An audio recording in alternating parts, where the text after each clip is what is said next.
Hey chaps, well, my display's not smashed anymore. I changed my display glass. I'll show you this one. That one was all cracked underneath there, but when I cut it off, when I was looking at this, and some more pins fell off last night, and then it really stopped working. Only a few segments left. I had this Bellfruit one, which came out, and came out and had where all the digits were stuck on, because this chip was bust. I thought the pinouts look pretty much the same.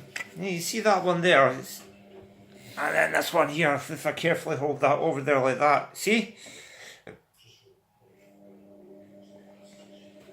The perspective puts it off, but yeah, the pinouts looked the same. So I thought, well, it can't hurt.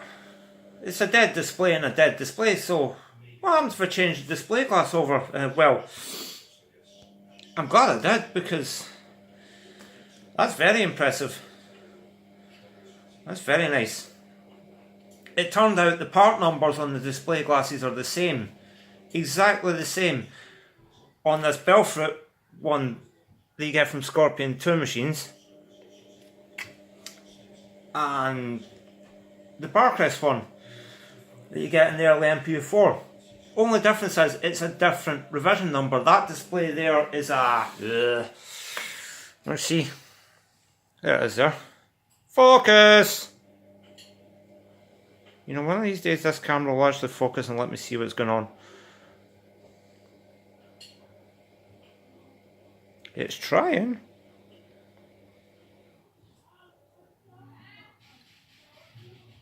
Nah, it won't do it.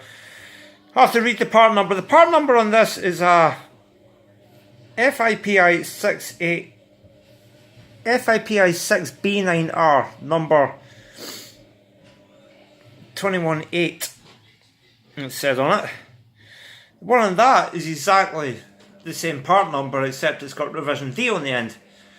So it's working a treat.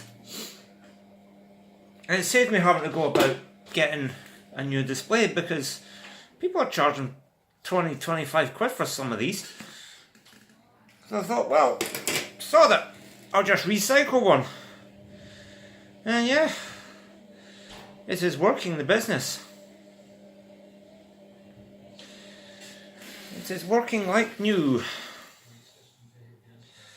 Also, I'll have to come up with something to mount it, because this one's a bit... Actually, it's not bigger. Oh no, I can see mounting holes there that I can use. Yeah, so that's just a handy tip for you chaps. If you've got a broken display, try changing the display glass. Just one thing to note, the display glass can't be solid down to the PCB, so what I done was, when I lined up all the pins, I stuck a credit card under. You just stick a credit card under a bare mat, and then you put it down, solder all the corners, make sure you've got the height. I'd say it's about 2 or 3 mil off the PCB,